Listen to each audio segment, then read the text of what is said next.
ça a un impact envers les frères africains qui vivent au nord, envers les relations que les États européens et américains établissent avec les États africains. Je sais pas, les politiques migratoires, même les politiques commerciales, tout ce qu'on fait depuis le nord global avec l'Afrique, on ne le pourrait pas faire si on n'aurait pas construit les discours qu'on a construits pendant des décennies et même des siècles.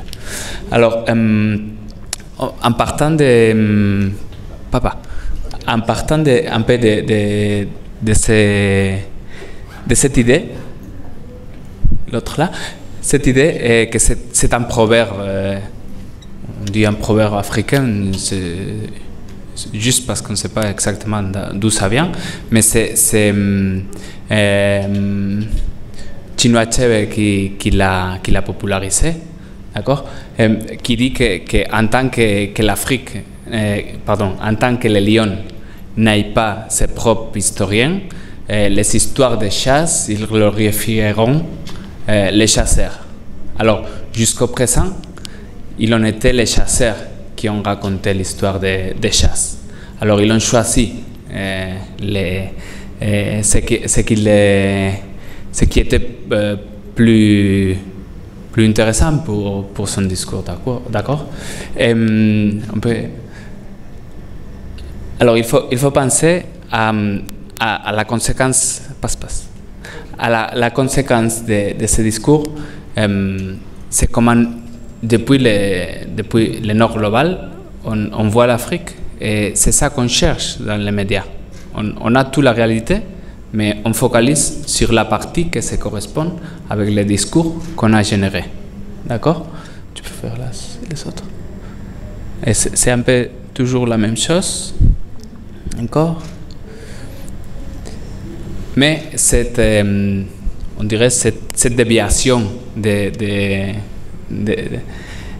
le regard qu'on a vers l'Afrique a des conséquences concrètes, génère un narratif et un discours. C'est le discours qui nous disent aux Européens que les petits Africains, ils sont incapables de se défendre, incapables d'évoluer, incapables de se développer, qu'il faut leur donner à manger. Les Blancs, ils vont venir donner à manger les petits Africains parce qu'ils ne sont pas capables de se nourrir eux-mêmes. On doit venir les sauver. Et c'est ça le discours, toujours. Même si des fois, on essaye de les matisser un peu. Et c'est ça, le discours général, c'est l'Afrique sauvage, l'Afrique des animaux, l'Afrique de la nature en état pur, tout ça. Et d'un autre côté, l'Afrique des maladies, de l'arrêt, de la violence. D'accord? En tant que vous le savez beaucoup mieux que moi encore, il y a une vie quotidienne normale, il y a des gens qui vont au marché, il y a des gens qui vont à l'école, il y a des gens qui ont des rêves, il y a des gens qui luttent pour ces rêves. Mais ça, en Europe, on ne le raconte pas. D'accord? Et cette regard qu'on a de l'Afrique, ça a un impact avec les propres Africains qui vivent avec nous. D'accord? Nous, chez nous, en Espagne, on a une petite frontière avec l'Afrique. D'accord? On a la Méditerranée, mais on a une petite frontière parce qu'on a encore une petite ville dans le Ceuta y Melilla. Alors, là-bas, on a construit une hyper mur, d'accord? Et on a mis au-dessus du mur des couteaux pour empêcher les gens de sauter. Alors, ça, on peut le faire parce que les images qu'on voit des conséquences des couteaux, ce sont des peaux noires. D'accord? S'ils étaient des peaux blanches tranchées absolument, ils seront enlevés ça il y a déjà beaucoup de temps. Alors, c'est la conséquence. Et dans un autre état des choses, il faut penser que ici, dans ce domaine, les journalistes, par exemple, on ne se demande pas d'où ça vient tous ces narratifs. Et il faut les rappeler que ça vient du discours qui a permis la traite négrière. C'est en continu. Il y a eu un discours raciste qui justifiait la traite, qui disait que les Africains n'étaient pas des personnes, ils n'étaient pas d'êtres humains. Cela a été un peu modifié avec la colonisation, juste un peu. Il fallait les civiliser, etc. On ne va pas les vendre déjà, mais il faut les civiliser. Et cela, c'est un peu actualisé pour l'exploitation des ressources maintenant et pour une relation commerciale absolument inégale. D'accord? Alors, entre les Africains, ils ne sont pas des êtres humains et les Africains, ils n'ont pas droit aux droits humains, que c'est comme fait avec les politiques migratoires, il n'y a pas une grande différence. Et surtout, il y a une même ligne continue. Alors, est-ce que je peux poser des questions? Oui. Bon. Parce que je remarque chez nous, par exemple, les gens qui sont contre l'immigration, le plus fort, et je pense que c'est la même chose en Allemagne, c'est des régions où il n'y a pas des immigrants. Donc ils n'ont pas du tout le contact avec eux. Ils pensent que ça fait beaucoup de crimes, etc. C'est tout à fait le contraire. Et ça, c'est à peu près la même chose. N'est-ce pas? Les gens qui n'ont pas de contact à décider le plus... C'est clair, mais ces gens qui n'ont eu pas les contacts directs, c'est ceux qui se nourrissent des discours des médias, etc. Et les discours des médias, c'est très clair. Ils ne disent pas les Africains, ils n'ont pas de droits, mais on voit toujours les Blancs qui vont sauver les Noirs. Alors, c'est clair, ils ne peuvent pas prendre soin d'eux. Il y a deux choses là, mais il y a une chose qui est, pour tous les médias, il y a l'idée qu'il faut présenter les désastres, parce que ça c'est plus intéressant. Quelqu'un qui est chez soi et tranquille, c'est pas tellement intéressant. Oui, mais ce que je dis, c'est que les discours des médias, les discours qu'on voit dans les médias et que les médias aident à répandre, dans les médias, on construit des significats. Ce n'est pas juste des mots. On construit des significats. Alors, les gens... Je ne suis pas contre. Je suis d'accord. Oui. Mais je sais à dire que c'est... Bon, les faits racistes. Mais je pense qu'un peu la raison est que, bon, il faut attirer les yeux et toujours quand il y a quelque chose qui saigne, ça c'est plus intéressant que quelque chose qui marche bien. Oui, tout à fait. Mais ce sont des choses différentes, mais je crois qu'il y a une certaine relation entre les faits racistes, je sais pas, entre les discours, etc., et les politiques qui perpétuent tous ces discours, etc. C'est juste que je crois qu'ils se touchent finalement, non? C'est la même chose. Ouais. Alors l'idée c'était ça. Après cette continue, les journalistes, il n'y a aucun sujet dans lequel les journalistes accepteraient qu'ils continuent à nourrir un discours raciste qui vient de la traite négrière. D'accord? Mais ici, on ne le pense pas et ça y est, c'est vite fait. Non, c'est juste l'information qu'on a. Tu peux passer, papa? Une autre fois. Alors, ici, on est arrivé ici. La partialité du discours, c'est clair, je crois qu'on est tous d'accord.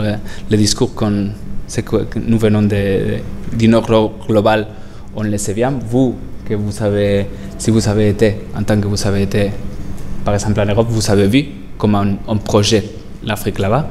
Et le problème, c'était que jusqu'au présent, c'était les chasseurs qui racontaient l'histoire. Mais c'est pour ça que je mets l'accent dans les cyberactivistes, parce que ces médias sociaux vous permettent de raconter l'histoire, vous permettent de devenir des historiens et alors de raconter l'histoire d'après les lions et d'échanger, comment au moins de faire un contrepoids. Papa, on avance? C'était juste la possibilité exploiter les possibilités des médias sociaux. D'accord? Et je vais vous mettre quelques exemples très vite. On peut passer? D'accord. Alors, il y a dans un moment, on a ici Rosbel Karumir, il a fait une campagne, et je vais vous mettre certaines campagnes qui ont eu assez de succès pour le changement de cette image, d'accord? Et ce sont des campagnes qui ont mené les Africains. Alors, dans un moment, l'Espagne, il négociait le rescat, d'accord? Parce que notre économie, c'était dans la merde. On devait aller en Europe, à Bruxelles, à demander de l'argent. Et le président espagnol, il a envoyé ce message à son ministre. Il lui disait sois forte, nous ne sommes pas l'Ouganda. D'accord? Et on parlait de l'Ouganda avec toute cette ignorance et avec ce manque de respect. Non? Alors les Ougandais, ça arrivait aux Ougandais, notamment à Rosbel, et elle a mis en place une campagne que c'était Uganda is not Spain, dans laquelle il disait, écoute, président espagnol, nous, on a une économie assez tranquille, on n'est pas ce que tu crois. Et même les médias espagnols, ils ont fini pour reprendre la campagne et expliquer que les Ougandais, ils étaient en train de se plaindre du traitement du gouvernement espagnol. Mais il y a des autres campagnes, celle qui s'était menée dans le discours de Macron. Bon, ça ne va pas aller parce que la connexion. Dans le discours de Macron, après le discours de Macron qui a dit que le problème c'était les femmes africaines qui ont plein d'enfants, on a vu aussi dans les réseaux plein de réponses. Des réponses qui n'auront eu il y a 10 ans, par exemple. Maintenant, on a la possibilité de dire à Macron, écoute, il ne faut pas dire des conneries, il y a des autres motivations. D'accord? Un autre cas, c'est Linton Lice. C'était une actrice qui, dans un moment, il a fait un livre qui racontait un an qu'elle a passé en Zambie, et il racontait qu'elle avait eu du contact avec les rebelles congolais, tous les stéréotypes autour des blancs sauveurs, c'était contenu dans les livres. Et c'était toutes des bêtises, parce qu'il n'y avait pas eu de conflit dans Zambie dans ce temps-là, il n'y avait pas les animaux qu'elle disait qu'elle avait vus, il n'y avait rien de tout ça. Et alors la twittosphère zambienne a commencé à exploiter et a commencé à mettre en évidence que c'était tout faux. Elle a dû même retirer son livre parce qu'il a eu un certain scandale. Et alors c'était une autre démonstration de cette possibilité de faire un contrepoids. Bon, c'est un exemple de possibilité de créer l'attention, c'est là un peu plus satirique, etc. Je ne sais pas si vous connaissez ça, c'est Barbie Savior. C'est un conte hyper intéressant. C'est Barbie qui est noir ou le bébé qui est C'est le bébé Barbie a sauvé un bébé noir. Oui. Bon, ce sont une autre campagne, c'était si les Noirs parlaient comme les Blancs, et ils prenaient les stéréotypes et ils les faisaient juste, ils les faisaient comme un micho, comme un... Est-ce que vous connaissez, il y avait une vidéo qui était faite par les Africains sur qui il fait tellement froid en Norvège. Oui, c'est une campagne. Oui. Ils souffrent tellement, Ouais. etc. C'est les rights, je ne sais pas comment ça. Ouais, mais c'est un peu ça, c'est un peu la même chose. Ici il disait, je ne sais pas, moi je connais les Européens parce qu'une fois j'ai trouvé une personne de l'Allemagne. Je ne sais pas, toutes les stéréotypes, c'était juste à l'envers pour que les Blancs, on voyait les conneries qu'on dit habituellement des Noirs. Et on fait juste les... Passe. Il y a des autres comme The Africa the Media Never Shows You, que c'était la possibilité de montrer cette Afrique, non? C'était une vision, évidemment, c'était une vision en positif, mais c'est pour faire le contrepoids de la vision en négatif des médias. se passe. Bon, ça va pas passer sinon. Et un peu la conclusion, c'est que c'est pas une question juste de changer l'image. C'est pas une question juste de donner, même pas de donner une image plus proche à la vérité. Mais ces changements d'image, ça peut changer la vie des personnes. Parce que les gens qui habitent en Europe, les frères africains qui habitent en Europe, on ne les voirait pas comme on les voit maintenant comme des sauvages. D'accord? Il y a plein de gens qui croient que les Africains ils sont des sauvages encore. Alors en tant que les Africains, ils peuvent raconter ces histoires, ils peuvent montrer ces villes, ils peuvent montrer ces initiatives, son dynamisme, etc. Ils ne vont pas voir les Africains qui vivent à côté de lui de la même façon. Et on peut changer les rapports entre les États même. Et on va éviter certaines lois qui sont possibles par cette vision négative qu'on a de l'Afrique. Alors c'est un changement réel qu'on peut opérer si on est conscient juste. Il ne faut pas faire quelque chose de plus. C'est juste être conscient qu'on a la capacité de raconter. On est en train de raconter l'histoire de Lyon depuis la perception de Lyon, pour une fois. D'accord? Merci.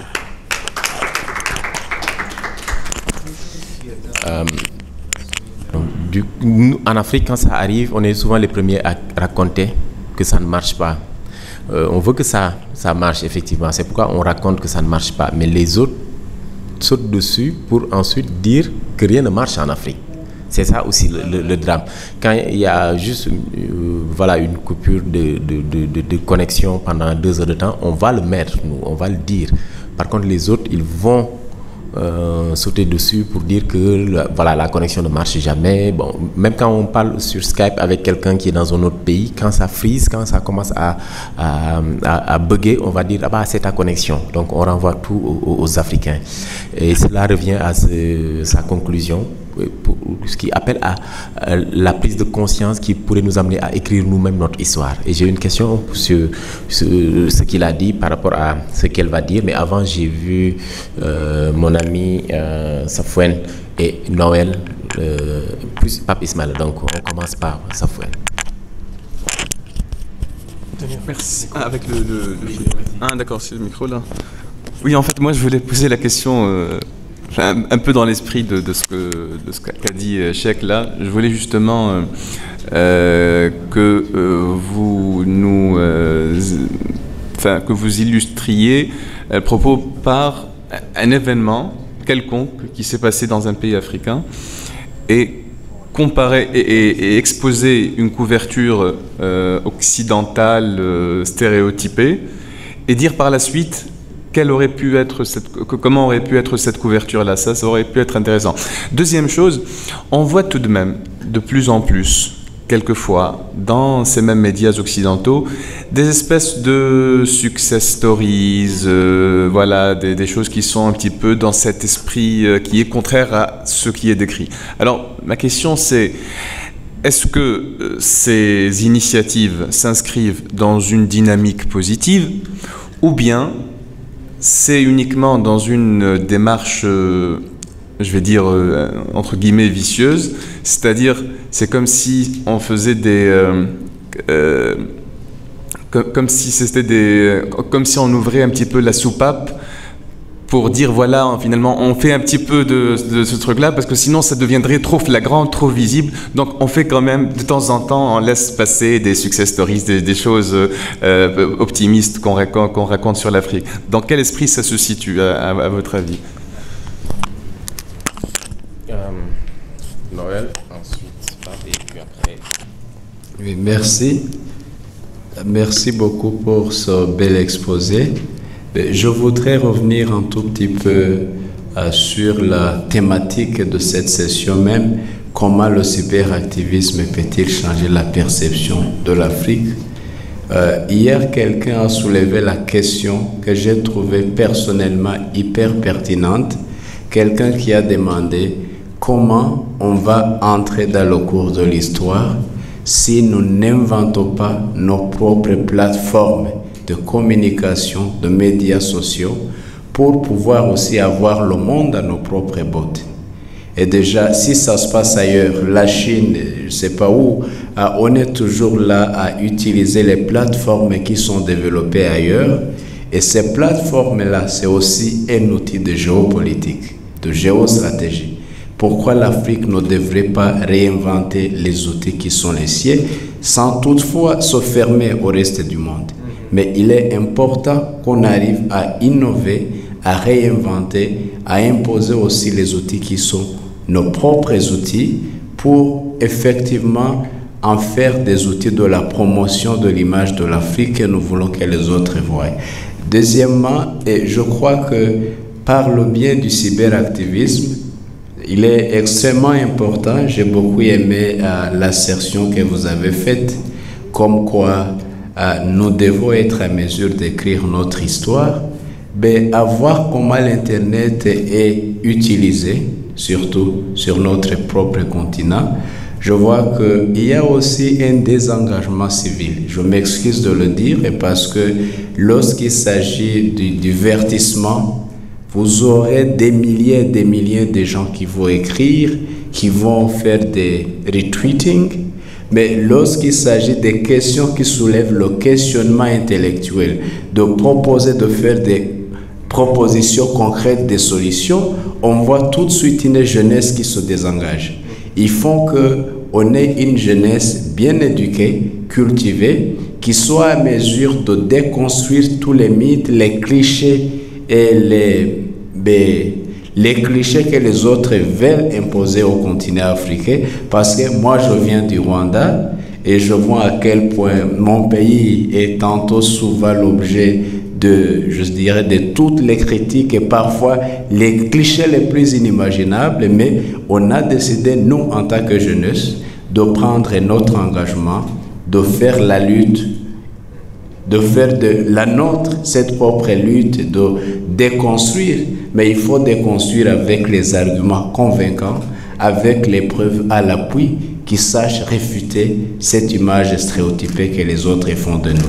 Qu'est-ce que cela requiert? Ça requiert une jeunesse cultivée, qui soit à la une de ce qui se passe, mais qui soit également à la mesure de questionner de façon critique. Merci. Merci Noël pour cette contribution et la question posée aussi à Carlos.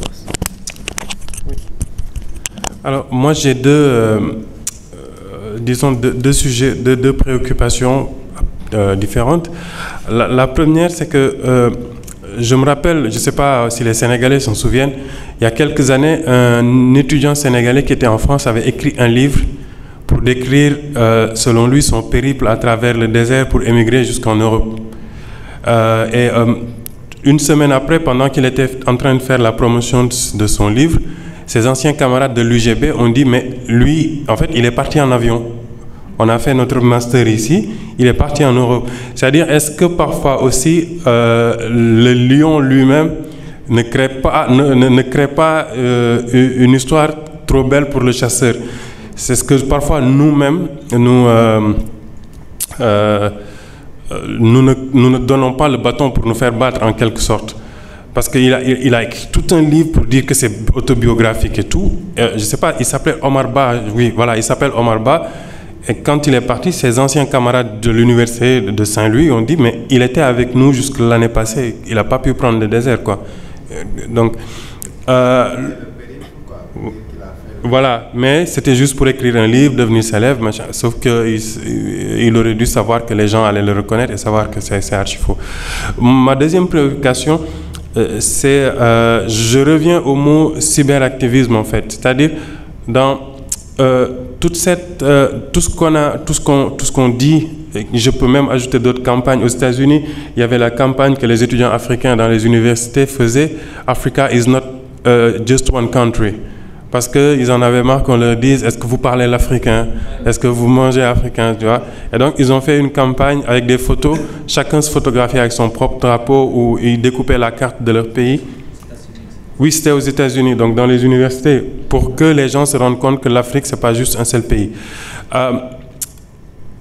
Après, pour moi, la grande question, et ça rejoint ce qu'il dit en fait, c'est que le vrai combat est le combat de l'information à deux niveaux, c'est-à-dire de l'information interne ici même. On ne peut pas déconstruire une image si soi-même on ne sait pas c'est quoi la vraie image. Si nous-mêmes, dans notre système d'éducation à l'école, en fait, on apprend le même stéréotype. C'est-à-dire, aujourd'hui, moi, dans le livre d'histoire avec lequel j'ai étudié à l'école, c'est le livre que le colon a laissé ici. C'est-à-dire, c'est ce qu'il enseigne en France que je suis en train moi-même d'apprendre. Comment je peux aujourd'hui moi-même déconstruire son discours si j'ai été abreuvé à ce discours-là toute ma vie, de dire que avant la colonisation, c'était les guerres tout le temps ici, c'est ce qu'on apprend. Alors qu'il y avait toute une civilisation, on votait avant la démocratie existait ici, bien avant l'arrivée des Blancs, par exemple. En tout cas, dans ce qui s'appelle aujourd'hui le Sénégal, les royaumes qui existaient, élisaient des rois. Ce n'était pas des successions automatiques. Comment aujourd'hui le cyberactivisme peut-il en fait changer cette perception déjà ici avant de pouvoir déconstruire cette image dans le reste du monde? Ça fait beaucoup à la fois, beaucoup de questions, et puis il y a pas mal de sujets qui sont en ce moment